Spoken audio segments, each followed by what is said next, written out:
Home Minister in reply. Mr Speaker, I wonder if I could take this moment just to thank the parliamentary leaders for their comments and their reflections.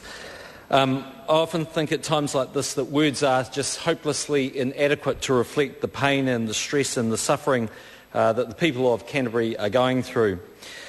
But indeed, words and actions from not only members of this House but from people right across New Zealand are providing tremendous comfort to the people of Canterbury, because they know at this dark time that they are not alone, that members of this House have got their priorities in the right place, that we are working collaboratively and collectively for the betterment of the people of Christchurch and the surrounding areas, that we are focused on solving their problems and putting party politics to one side.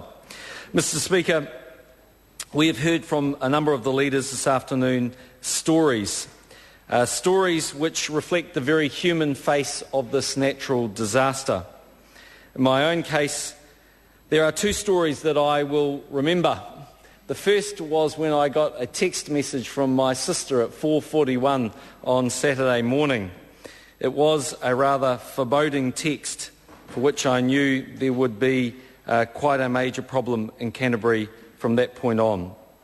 And the second came on Monday morning as I got off my flight from Auckland, Mr Speaker. A grandmother came up to me at the airport and said to me, "Thank you for the work that you are doing and that Parliament is doing.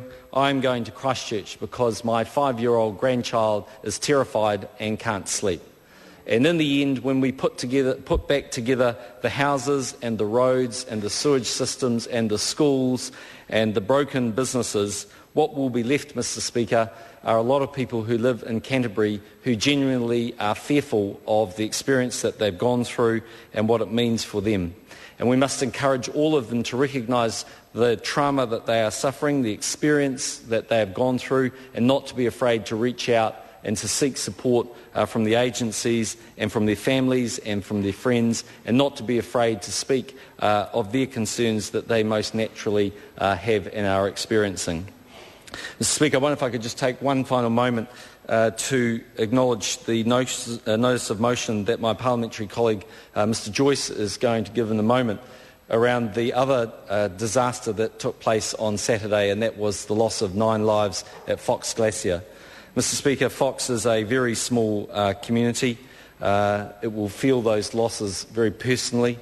It's a great tragedy for New Zealand and for those that lost their lives.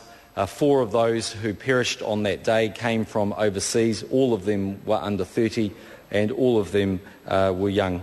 And Mr Speaker, it was a very, very difficult weekend for the South Island.